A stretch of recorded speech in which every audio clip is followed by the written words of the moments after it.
Esa gente. Un gran saludo para todos aquellos que estén escuchando este primer capítulo del podcast Lima Revienta, donde hablaremos del rock subterráneo, un movimiento generacional que marcó un precedente para la formación de la escena punk peruana, y junto a ello, una actitud contra el sistema que los acompaña siempre, o al menos creo a título personal, debería. Pero, ¿por qué es importante conocer acerca de este movimiento ochentero que se desarrolló inicialmente en nuestra capital Lima? ¿Cómo era el contexto que se vivía en dicha época? ¿Qué decían sus letras? ¿A qué se oponían? Bueno, en este primer capítulo responderemos a todas esas preguntas y nos trasladaremos décadas atrás para entenderlo.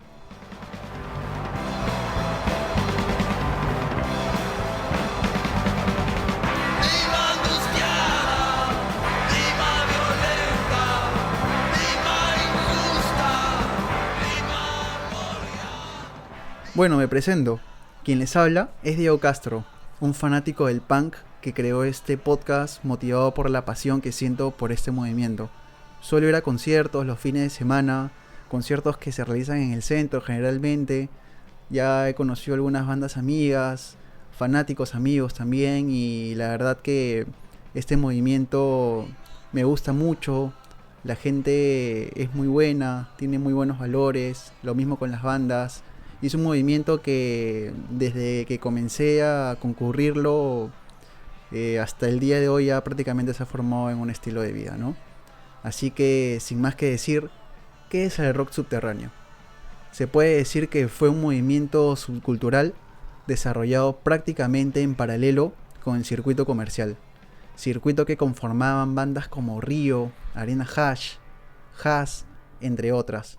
Puede que hayan escuchado que primero surgieron estas bandas y luego el rock subterráneo como modo de respuesta y protesta.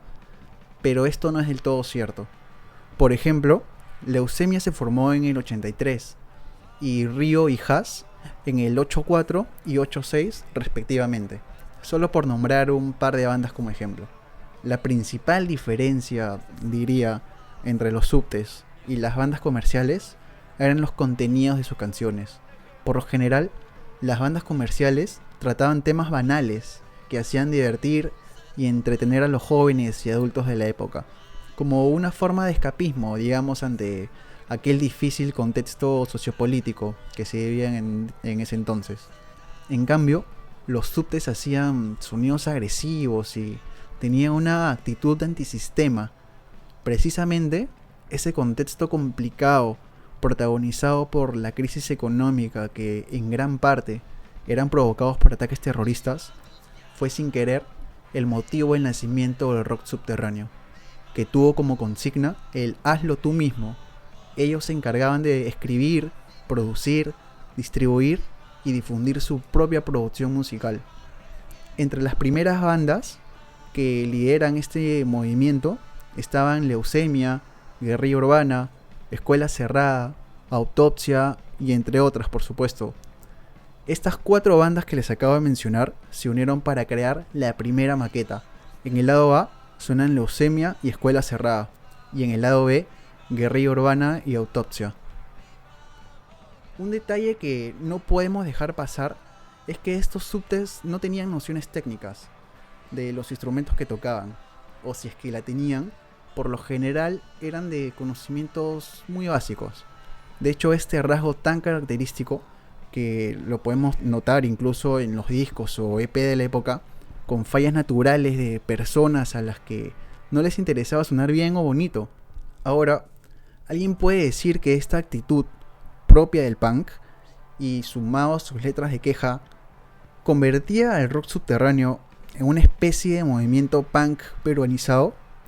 Bueno, para eso, Oscar Huapaya, quien era un fan y fotógrafo de la época subte, cuenta que si bien es cierto, el rock subterráneo toma actitudes punk, no tiene nada que ver con el movimiento inglés ni con el movimiento hardcore de California, porque en cambio ellos sí tenían toda la infraestructura, tenían salas de ensayos, tenían instrumentos para elegir, buenos equipos. En cambio acá no.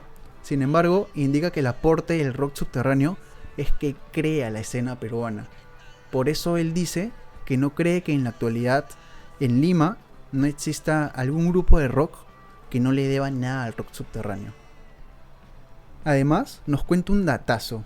Menciona que la banda Anarquía, banda de finales de los 70s, peruana, que tocaba covers de Dead Boys, Sex Pistols, Ramones, entre otras bandas de punk inglés y norteamericanas. Pero ahora, ¿se podría decir que Anarquía fue la primera banda punk o subte? La respuesta es no. Y les cuento por qué. Durante una entrevista publicada en una edición de 1980 de la revista mexicana de rock Conecte, Anarquía reconoció haber sido una banda pionera del punk latino. Imagínense, ni siquiera de Perú. Sin embargo, 30 años después, Martin Berninson, baterista de la banda Anarquía, encuentra esta declaración cierta pero irónica. Cierta porque Anarquía estaba al tanto de los sonidos punks en el mundo. Irónica porque sus compañeros eran excelentes músicos, ansiosos por tocar rock progresivo, en vez de lo que uno típicamente esperaría de un músico punk. Alguien que en realidad no sabe tocar bien un instrumento, pero igual tiene algo urgente que expresar. Esto lo extraje del artículo Peronicemos al Punk de Shane Green. Pero bueno, volvamos a mediados de los 80s. Entre el 84 y el 85 se dieron varios conciertos subtes. Entre los más trascendentales están el Rock Subterráneo Ataca Lima, el Rock Subterráneo Vuelve a Atacar Lima. Estos dos eventos fueron organizados por Ave Rock, una gran revista de la época. Entre otros eventos está el Esquicé Bestiario de la Universidad Ricardo Palma y el Rock en el Río Rímac. En este último, en el Rock en el Río Rímac, este concierto fue gratuito, organizado por la municipalidad. Y bueno, como les decía, en esta fecha estuvieron Leucemia, Iris, 666, Mickey González, Escuela Cerrada, que por cierto, esa fecha hicieron su debut. Y se dicen que hubieron balazos al aire durante este evento por parte de la policía, lo que significó un primer enfrentamiento entre subtes y agentes policiales. Todo esto mientras Narcosis tocaba su emblemático tema, Sucio Policía.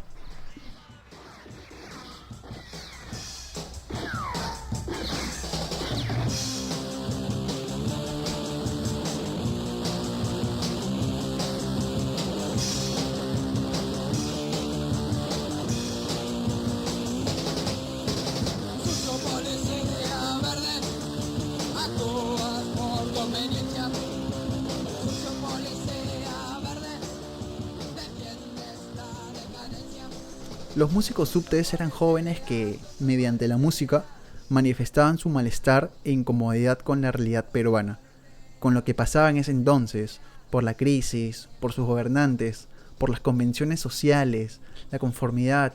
Ellos buscaban la libertad individual, muchas veces con lenguajes soeces. Ahora, ya que estamos hablando del rock subterráneo, les había mencionado el evento, el Rock Subterráneo Ataca Lima, y el Rock Subterráneo Vuelve a Atacar Lima. Este último tuvo lugar el 18 y el 19 de octubre de 1985 en la Concha Acústica del Parque Salazar en Miraflores. En la primera fecha se presentaron Autopsia, Escuela Cerrada, Guerrilla Urbana y Leucemia, mientras que el segundo día estuvieron Mickey González y El Pueblo. La organización de este concierto, como les había mencionado previamente, fue por Ave Rock, y el arte de los afiches, tanto en la de la primera edición como en la segunda, fue elaborada por Leo Escoria. El arte de estos afiches, por cierto, lo pueden encontrar en nuestras redes sociales, nos pueden encontrar como Lima Revienta. Continuamos, y entre el 85 y el 86, en lo que se podría considerar una segunda etapa del movimiento, la escena subterránea se diversificó, tanto en ritmos derivados del punk, como en la estética misma de algunas bandas. Pero eso sí, la actitud contra el gobierno y el resentimiento contra la sociedad seguía impregnado. Surgieron bandas como Sociedad de Mierda, Eutanasia, Eructo Maldonado, Excomulgado, Lima 13, Té de Cobre, Voz Propia, entre otras. Esta última, destaco por ejemplo, su estilo que incluía teclados y letras que canalizaban odio y rabia, pero de manera menos visceral. Voz Propia debe ser de lo más grande del post-punk peruano en la actualidad.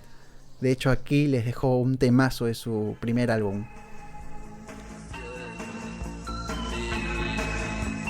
Veces estuviste así, crees, piensas que aquí será igual.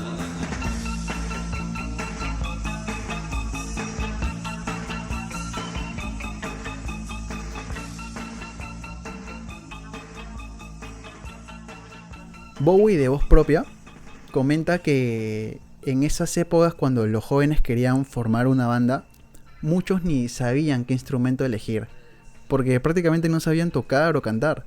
Lo importante era juntarse con los patas y desarrollar ese impulso natural y espontáneo de sentimiento como se dé. Cachorro de Narcosis, refiriéndose al rock subte, dice que fomentaban la autoexpresión.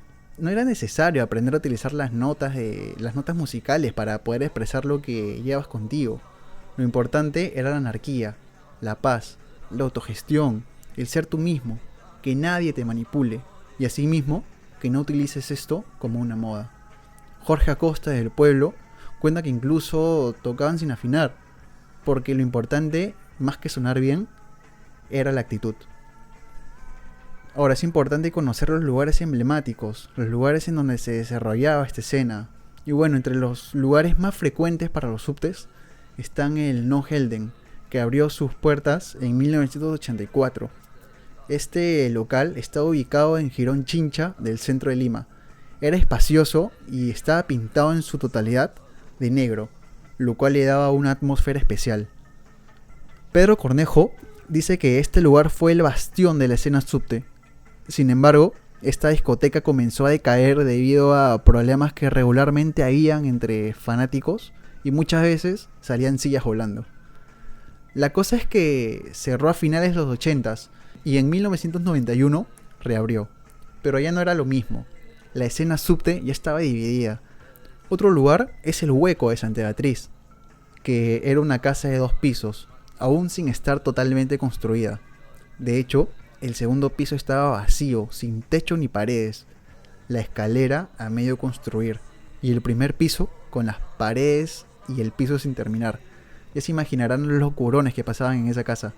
Les cuento que el baño estaba al costado de los tabladillos donde tocaban las bandas, que no tenía puerta, solo tenía una cortina para la privacidad. Pueden creer que en cierta oportunidad un baterista se cayó del escenario hacia el baño y rompió el inodoro provocando la inundación del lugar. Qué loco, ¿no? Y bueno, y si hablamos de lugares emblemáticos, no puede faltar la Jato Hardcore, ubicada en Barranco, a una cuadra del Malecón. Y aquí, en su mejor momento, se llegaban a congregar alrededor de 250 personas cuando había conciertos. Tengamos en cuenta que esta fue una casa diseñada solo para una familia de 6 personas. Los colegiales llegaban con sus uniformes a tocar, a limpiar, pegaban afiches y pósters en las paredes para decorar la Jato Hardcore. Se había formado un colectivo, de hecho. El 5 de marzo de 1988 se realizó el primer concierto en la Jato. Se consiguió equipo de sonido, instrumentos y hasta los permisos respectivos.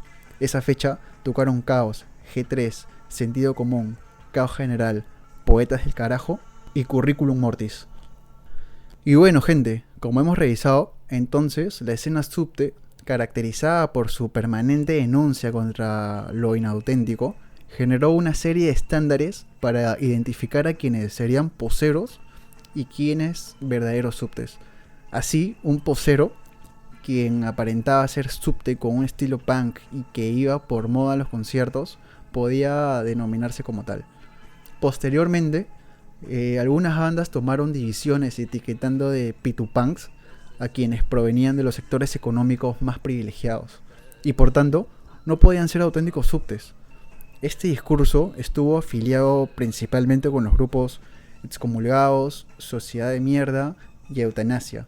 De hecho, aquí les dejo el tema Púdrete Pituco de Sociedad de Mierda.